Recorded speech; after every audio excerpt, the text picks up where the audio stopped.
brought you by Silver Pumps and Motors. Top quality और consistent performance के लिए सिर्फ सिल्वर पंप्स नाम याद रखना. సిపిఎస్ వల్ల రోజు రోజుకి నీటి మట్టం పెరిగిపోతోంది. నీరు పెరగడం వల్ల లోకోమోటివ్ కానీ మరే పరికరాన్ని కానీ ప్రమాద స్థలానికి తీసుకెళ్లలేకపోతున్నారు రెస్క్యూ సిబ్బంది. దీనివల్ల కార్మికులను వెలికి తీసే ప్రక్రియ మరింత ఆలస్యమవుతోంది. డీసెల్టింగ్ ప్రక్రియ ప్రారంభమైతే బురదను బయటకు తరలించే అవకాశం ఉంటుంది. కానీ ప్రస్తుతానికి ఆ పరిస్థితి కూడా కనిపించడం లేదు. అయితే టన్నెల్లో లూడ్ సాయిల్ వల్ల మరో ప్రమాదం జరగకుండా దిమ్మలు ఏర్పాటు చేయనున్నారు. ప్రస్తుతం టన్నెల్ దగ్గర పరిస్థితి ఎలా ఉంది? మరిన్ని వివరాలు మా స్పెషల్ కరెస్పాండెంట్ నూర్ అందిస్తారు. ఎస్ఎల్బీసీలో జరిగిన ప్రమాదంలో ఇరుక్కున్న 8 మందిని తీసుకురావడానికి అధికారులు అనేక ప్రయత్నాలు చేస్తున్నారు.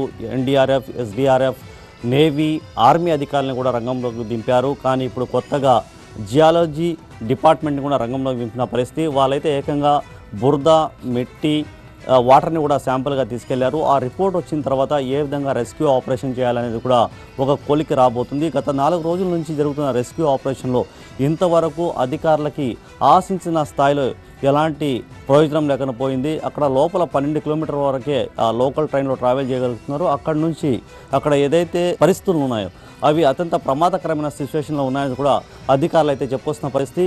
కానీ ఈ జియాలజికల్ రిపోర్ట్ వచ్చిన తర్వాత అక్కడ ఉన్న మిట్టిని బట్టి ఏ విధంగా రెస్క్యూ ఆపరేషన్ చేయగలుగుతామనేది కూడా ముందుకు వెళ్ళే అవకాశాలు ఉన్నాయి.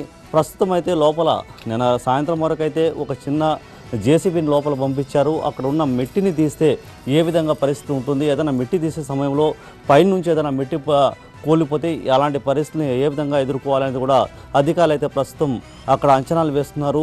ఏదైతే కన్వేయర్ బెల్ట్ ఉందో 12 కిలోమీటర్లు రైల్లో ట్రావెల్ చేసిన తర్వాత కన్వేయర్ బెల్ట్ పైన నుంచి ప్రమాదం జరిగిన స్థలం వరకు నడుచుకుంటూ వెళ్తున్నారు. కానీ ఆ బెల్ట్ కూడా ఇప్పుడు కొద్దిగా లూజ్ అయినట్టు కూడా అధికారులు అయితే చెప్పొస్తున్నారు. ముందుగానే ఆ బెల్ట్ తెగిపోయింది. ఇప్పుడు ప్రస్తుతం అయితే అక్కడ లోపల ఏదైతే మిట్టి ఉందో అది మొత్తం ఆ కన్వేయర్ బెల్ట్ ద్వారానే బయటకి ట్రావెల్ చేస్తూ 12 కిలోమీటర్ల వరకు బయటకు వచ్చిన తర్వాత డంప్ చేసే అవకాశాలు ఉన్నాయి.